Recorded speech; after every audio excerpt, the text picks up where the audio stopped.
പിതാവിൻ്റെയും പുത്രൻ്റെയും പരിശുദ്ധാത്മാവിൻ്റെയും നാമത്തിൽ ആമേൻ.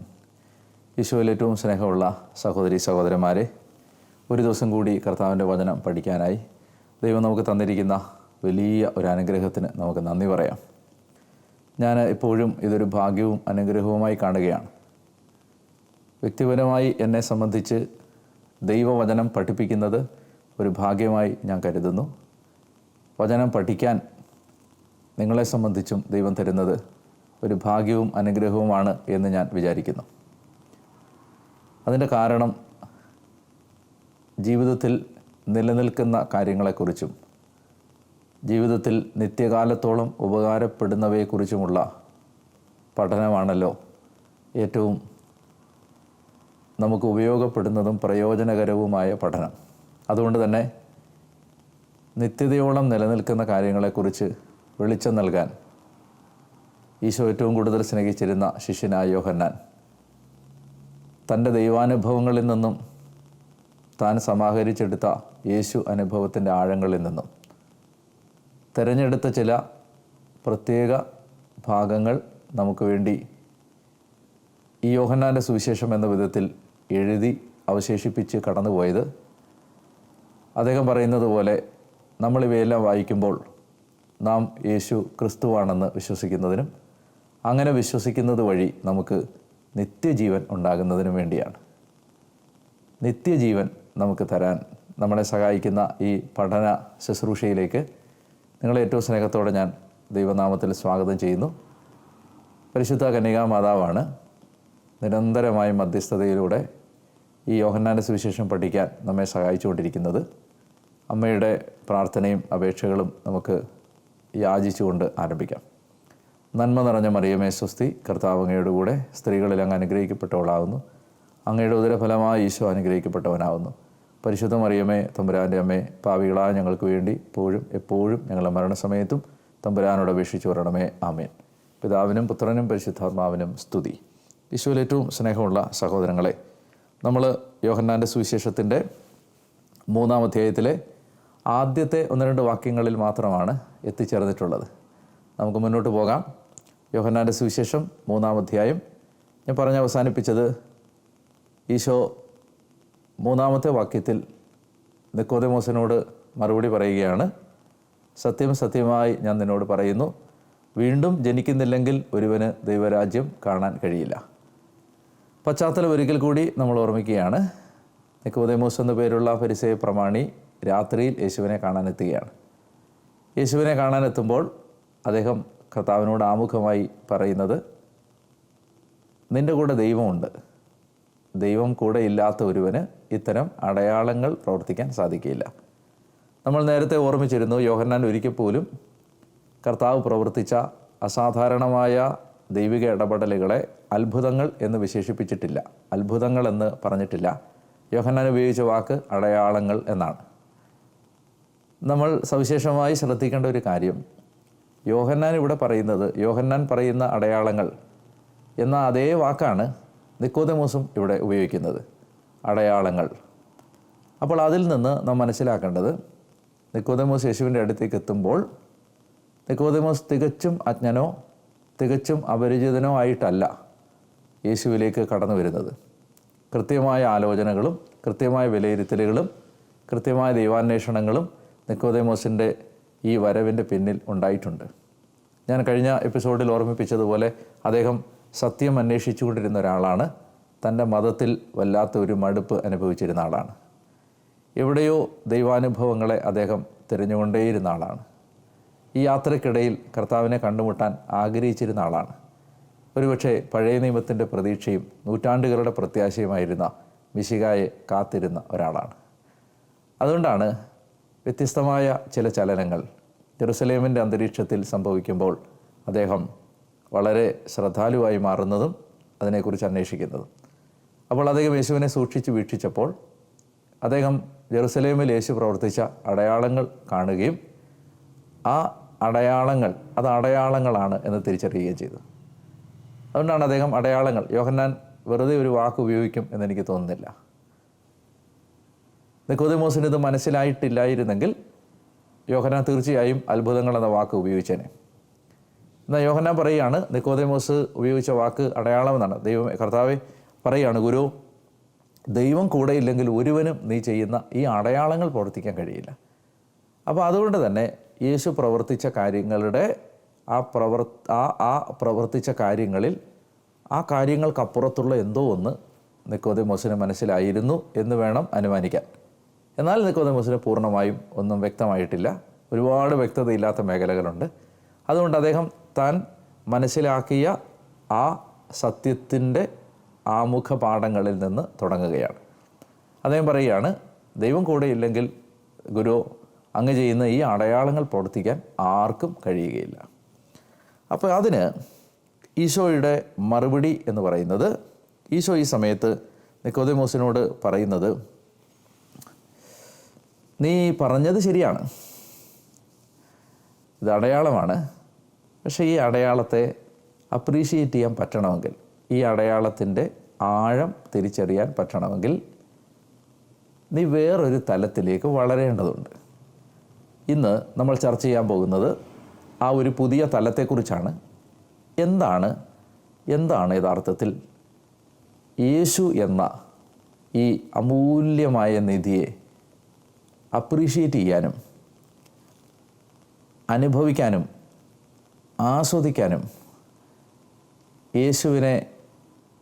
യേശുവിൻ്റെ യഥാർത്ഥ തനിമയോടെ മനസ്സിലാക്കാനും നാം എത്തിച്ചേരേണ്ട ഒരു ഉയർന്ന നിലവാരത്തെക്കുറിച്ച് യോഹന്നാൻ നമ്മളെ പഠിപ്പിക്കാൻ പോവുകയാണ്.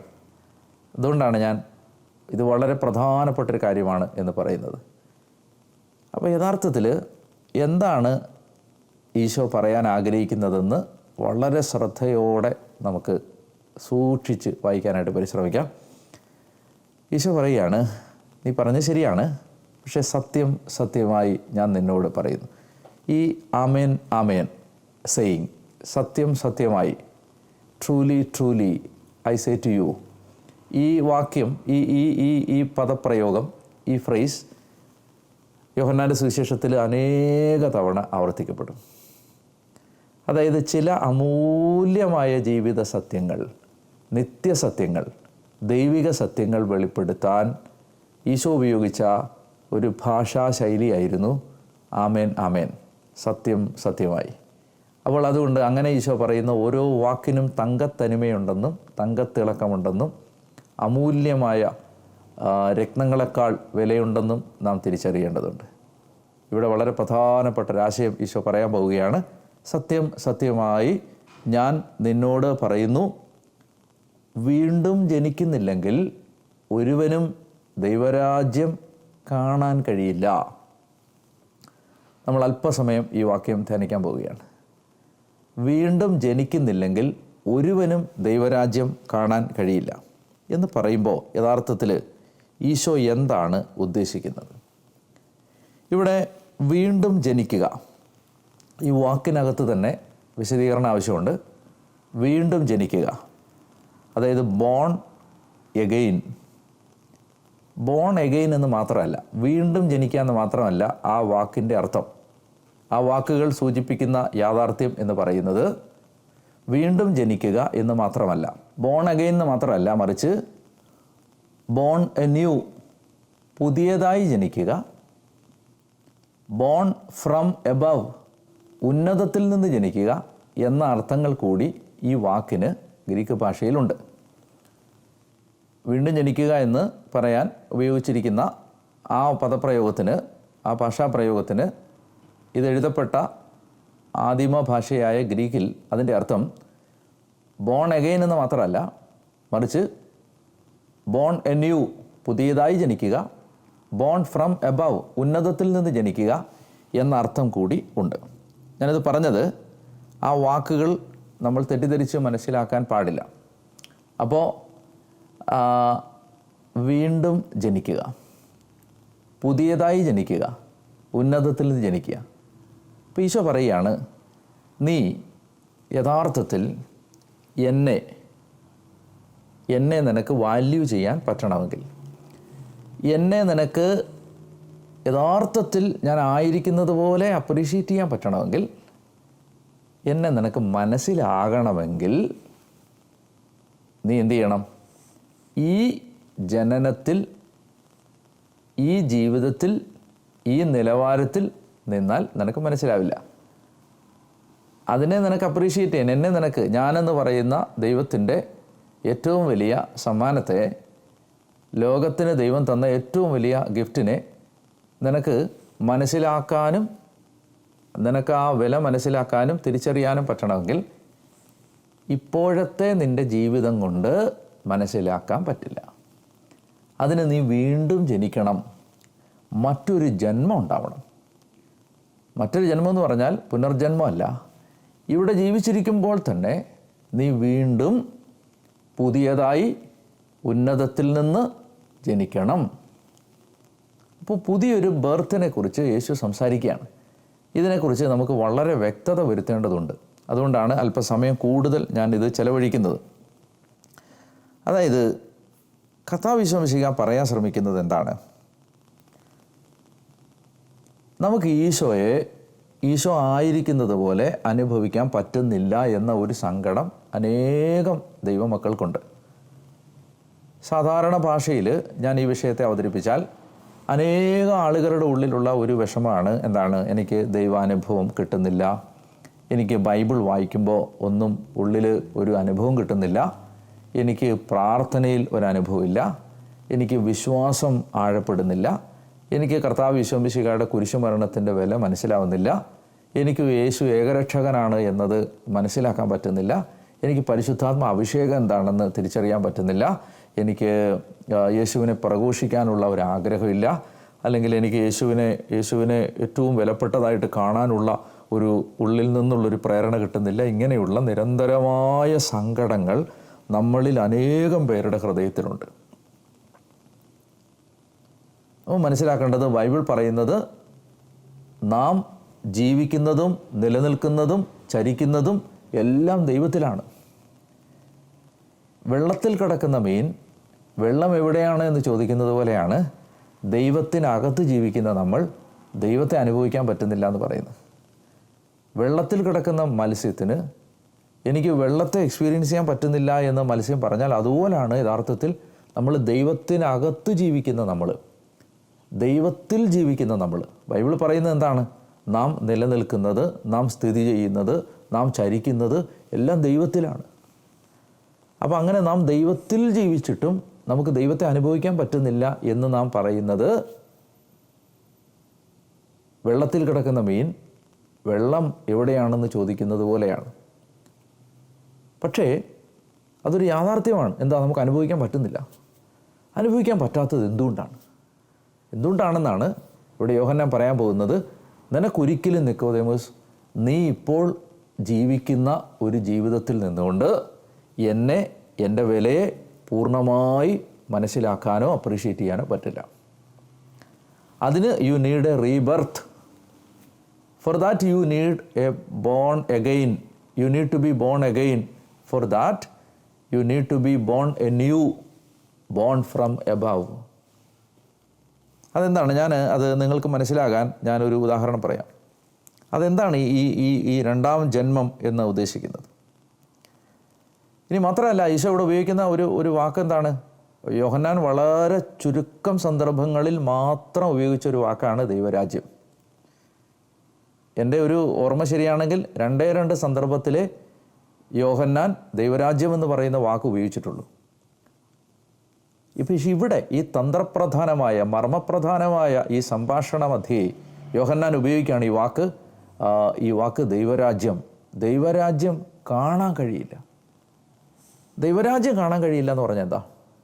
അതായത് ദൈവമാണ് ഈ ഭൂമിയിലെ എല്ലാ അനുഭവങ്ങളുടെയും പിന്നിൽ പ്രവർത്തിക്കുന്നത് എന്ന് കാണാൻ നിനക്ക് പറ്റുന്നില്ല.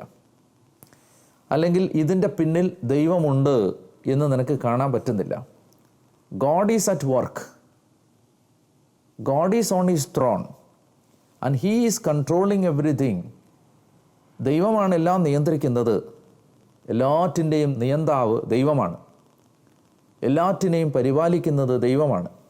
ഈ ഭൂമിയിൽ നടക്കുന്ന ഓരോ പ്രവർത്തനത്തിൻ്റെയും പിന്നിൽ ദൈവമുണ്ട് എന്ന് നിനക്ക് കാണാൻ പറ്റുന്നില്ല. ദൈവരാജ്യത്തിൻ്റെ പ്രവർത്തനം ഇപ്പോഴത്തെ ഈ കോണ്ടെക്സ്റ്റിൽ പറഞ്ഞാൽ യേശു എന്ന ദൈവപുത്രനിലൂടെ ദൈവം ഈ ഭൂമിയിൽ ഇറങ്ങി വന്ന് പ്രവർത്തിക്കുന്നത് ഇപ്പോൾ സംഭവിച്ചുകൊണ്ടിരിക്കുകയാണ്. അത് ദൈവരാജ്യത്തിൻ്റെ പ്രവൃത്തിയാണ്.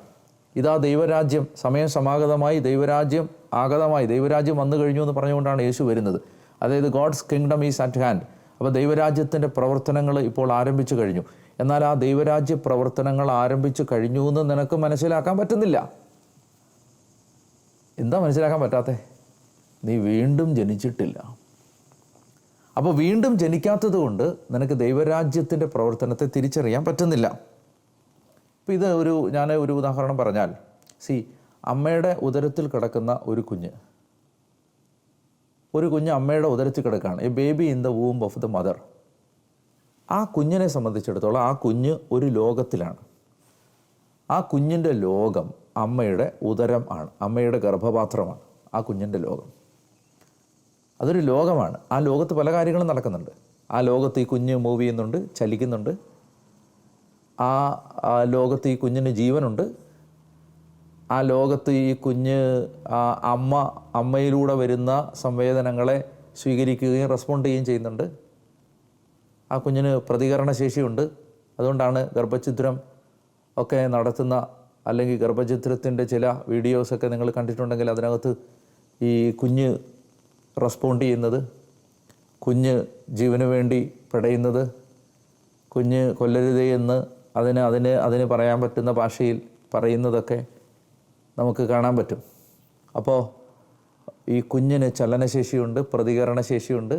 ആ കുഞ്ഞ് പലതും അറിയുന്നുണ്ട്, കാണുകയും കേൾക്കുകയും ചെയ്യുന്നുണ്ട് ആ ലോകത്ത്.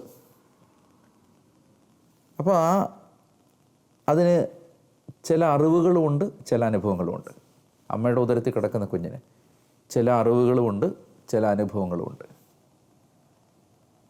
പക്ഷേ ആ ലോകത്തിൽ, അമ്മയുടെ ഗർഭപാത്രമെന്ന ഉദരമെന്ന ആ ലോകത്തിൽ കഴിയുന്ന കാലത്ത് ആ കുഞ്ഞിനറിയാമോ ഇതിന് വെളിയിൽ വേറൊരു ലോകമുണ്ടെന്ന്, ഇതിന് വെളിയിൽ മനുഷ്യരുണ്ടെന്ന്, ഇതിന് വെളിയിൽ പ്രകാശവും ശബ്ദവും പക്ഷികളും മൃഗങ്ങളും മനുഷ്യരും ഈ അങ്കലാവണ്യം നിറഞ്ഞ ഭൂമിയും ഈ മനോഹര പ്രപഞ്ചവും നമ്മളിന്ന് അനുഭവിക്കുന്ന ലോകത്തിൻ്റെ എല്ലാ സുഖസൗകര്യങ്ങളും കംഫർട്ടുകളും സാങ്കേതിക വിദ്യകളും റോക്കറ്റുകളും സർവ്വസംഹാരശേഷിയുള്ള മാരകായുധങ്ങളും വളരെ സൊഫിസ്റ്റിക്കേറ്റഡായ സാങ്കേതിക വിദ്യകളും വല്ല ധാരണയുണ്ടോ?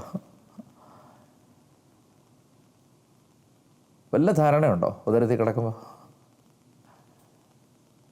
അപ്പോൾ ആ കുഞ്ഞിനോട് എന്തെങ്കിലും ഒരു കമ്മ്യൂണിക്കേഷൻ്റെ സാധ്യത വെച്ച് നമ്മൾ പറയുകയാണെന്ന് വെച്ചോ, ഇങ്ങനെ ഒരു ലോകമുണ്ട്, അവിടെ ഇങ്ങനെ വിമാനത്തിലൊക്കെ യാത്ര ചെയ്യാറുണ്ട്, അവിടെ കാറുണ്ട്, ബസ്സുണ്ട്, വണ്ടിയുണ്ട്, പശുവുണ്ട്. ആ കുഞ്ഞിന് അത് മനസ്സിലാവത്തുമില്ല. ഇനി എന്തെങ്കിലും രീതിയിൽ അതിനെ മനസ്സിലാക്കാൻ പറ്റുമെങ്കിൽ ആ കുഞ്ഞത് വിശ്വസിക്കത്തുമില്ല. നിങ്ങളിത് തിരിച്ചറിയുന്നുണ്ടോ? ആ കുഞ്ഞ് ചിലപ്പോൾ ആ കുഞ്ഞിന് കമ്മ്യൂണിക്കേറ്റ് ചെയ്യാൻ നമുക്ക് മനസ്സിലാക്കാൻ പറ്റുന്നൊരു കമ്മ്യൂണിക്കേഷൻ ഉണ്ടെങ്കിൽ ആ കുഞ്ഞ് ചിലപ്പോൾ പരിഹസിച്ചിരിക്കും. അങ്ങനെയൊന്നുമില്ല. കാരണം എന്താ? ആ കുഞ്ഞിനെ സംബന്ധിച്ച് ആ കുഞ്ഞിനറിയാവുന്ന ഏക ലോകം അമ്മയുടെ ഉദരം എന്ന ലോകം മാത്രമാണ്. എന്നാൽ ആ കുഞ്ഞ് അമ്മയുടെ ഉദരമാകുന്ന ലോകത്തിൽ ജീവിക്കുന്ന ആ ജീവിതത്തിൽ നിന്ന്, അമ്മയുടെ ഉദരത്തിൽ നിന്ന് പുറത്തു വരുമ്പോൾ, വീണ്ടും ജനിക്കുമ്പോൾ, ഓൾറെഡി ജനിച്ച കുഞ്ഞാണത് അമ്മയുടെ ഉദരത്തിൽ കിടക്കുന്നത്. വീണ്ടും ജനിച്ച് പുറത്തു വരുമ്പോൾ വേറൊരു ലോകം, ആ ലോകത്തെ അപ്രീഷിയേറ്റ് ചെയ്യാൻ പറ്റണമെങ്കിൽ വീണ്ടും ജനിക്കണം. എന്താ ഈ ആളുകൾക്ക് യേശുവിനെ മനസ്സിലാവാത്തേ? എന്താ ദൈവരാജ്യത്തിൻ്റെ വില മനസ്സിലാവാത്തേ? എന്താ യേശു ഏകരക്ഷകനാണെന്ന് മനസ്സിലാവാത്തേ? എന്താണ് യഥാർത്ഥത്തിൽ കർത്താവായ യേശു മിശിഹ വീണ്ടും വരുമെന്ന് വിശ്വസിക്കാത്തേ? എന്താ യേശുവിലൂടെ മാത്രമേ രക്ഷയുള്ളൂ എന്ന് വിശ്വസിക്കാത്തേ?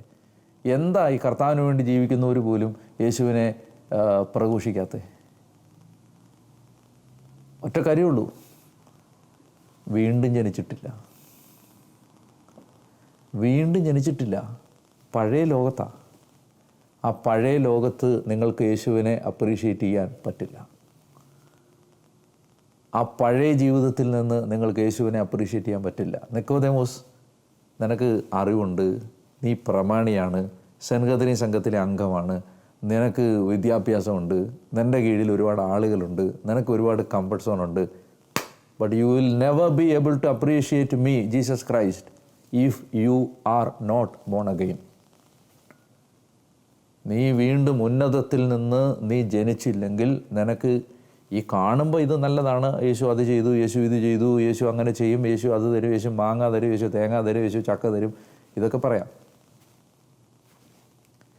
യേശുവിന് വേണ്ടി ജീവിക്കണം, യേശു ഏകരക്ഷകനാണെന്ന് പ്രഘോഷിക്കണം, യേശുവിലൂടെ അല്ലാതെ രക്ഷയില്ലെന്ന് വിശ്വസിക്കണം, യേശു വീണ്ടും വരുമെന്ന് വിശ്വസിക്കണം, ഈ ലോകത്തിനൊരു അവസാനമുണ്ടെന്ന് വിശ്വസിക്കണം, ഒരു വിധിയുണ്ടെന്ന് വിശ്വസിക്കണം, യേശുവിലൂടെ മാത്രമേ വഴിയുള്ളൂ പിതാവിൻ്റെ സന്നിധിയിൽ എത്താണെന്ന് ഇത് വിശ്വസിക്കാൻ പറ്റണമെങ്കിൽ നീ വീണ്ടും ജനിക്കണം. അപ്പോൾ അതുകൊണ്ട് നമ്മൾ വിചാരിക്കുന്നത് പോലെ ലളിതമല്ല ഇത് എന്നാണ് ഞാൻ നിങ്ങളോട് പറയാൻ ആഗ്രഹിക്കുന്നത്. ലളിതമല്ല ഇത്. അപ്പോൾ അതുകൊണ്ട് ഇത് ഒത്തിരി സമയം എടുക്കും. ഞാൻ പറഞ്ഞ് എനിക്ക് ഇത് അവസാനിപ്പിക്കാൻ ഇത് നമുക്ക് പറ്റില്ല. അതുകൊണ്ട് നമ്മൾ മനസ്സിലാക്കേണ്ടത് യഥാർത്ഥത്തിൽ ഈ പുതിയ ഒരു ലോകത്തിലേക്ക് ജനിക്കണം. നിക്കോദേമോസ്, പുതിയൊരു ലോകത്തിലേക്ക് നീ ജനിക്കണം. നീ പുതുതായി ജനിക്കണം, വീണ്ടും ജനിക്കണം, ഉന്നതത്തിൽ നിന്ന് ജനിക്കണം. ഞാൻ എൻ്റെ പ്രിയ സഹോദരങ്ങളെ നിങ്ങളോട് പറയാൻ ആഗ്രഹിക്കുന്നത്, ബുദ്ധിയിൽ നിന്ന് ഹൃദയത്തിലേക്ക് വരാൻ പറ്റണമെങ്കിൽ വീണ്ടും ജനിക്കണം. മതത്തിൽ നിന്ന് ആത്മീയതയിലേക്ക് വരാൻ പറ്റണമെങ്കിൽ വീണ്ടും ജനിക്കണം. ദൈവം എന്ന് പറയുന്ന റിയാലിറ്റിയെ, ദൈവം എന്ന് പറയുന്ന ഏക റിയാലിറ്റിയെ മനസ്സിലാക്കാൻ പറ്റണമെങ്കിൽ, യേശുവിൻ്റെ വില മനസ്സിലാക്കാൻ പറ്റണമെങ്കിൽ വീണ്ടും ജനിക്കണം. വീണ്ടും ജനിക്കാതെ നമുക്ക് പറ്റില്ല. അതുകൊണ്ട് നമുക്ക് കർത്താവിൻ്റെ സന്നിധിയിൽ പ്രാർത്ഥിക്കാം. കർത്താവേ, ഞങ്ങൾക്ക് ഈ വീണ്ടും ജനനത്തിൻ്റെ അനുഭവം തരണമേ. എങ്കിൽ മാത്രമേ ഞങ്ങൾക്ക് യേശുവിനെ മനസ്സിലാവൂ, യേശുവിൻ്റെ സ്നേഹം മനസ്സിലാവൂ, ബൈബിള് മനസ്സിലാവൂ. എങ്കിൽ മാത്രമേ നമുക്ക് വേദപുസ്തകം വായിക്കുമ്പോൾ നമ്മുടെ ഉള്ളിൽ ആനന്ദം ഉണ്ടാവൂ, നിത്യതയെക്കുറിച്ചുള്ള വെളിച്ചം കിട്ടൂ, ഉന്നതത്തിൽ നമുക്ക് ജീവിക്കാൻ പറ്റൂ. ഈ ലോകത്തിനൊരു അവസാനം ഉണ്ടെന്നും എനിക്ക് ഈ ജീവിതത്തിനപ്പുറത്തൊരു ജീവിതം ഉണ്ടെന്നും അപ്രീഷിയേറ്റ് ചെയ്യാൻ പറ്റണമെങ്കിൽ വീണ്ടും ജനിക്കാതെ പറ്റില്ല. അതുകൊണ്ട് കർത്താവെ, അങ്ങനെ ഒരു കൃപാവരം നൽകണമേ എന്ന് നമുക്ക് ആഗ്രഹിക്കുകയും പ്രാർത്ഥിക്കുകയും ചെയ്യാം. കർത്താവിൻ്റെ ശക്തമായ അനുഗ്രഹം നിങ്ങൾ ആയിരിക്കുന്ന സ്ഥലത്ത് ഈ വചനം പഠിച്ചാൽ നിങ്ങളുടെ മേൽ എല്ലാവരുടെ മേലും ഉണ്ടാകട്ടെ എന്ന് ഞാൻ പ്രാർത്ഥിക്കുന്നു. പിതാവിൻ്റെയും പുത്രൻ്റെയും പരിശുദ്ധാത്മാവിൻ്റെയും നാമത്തിൽ ആമേൻ.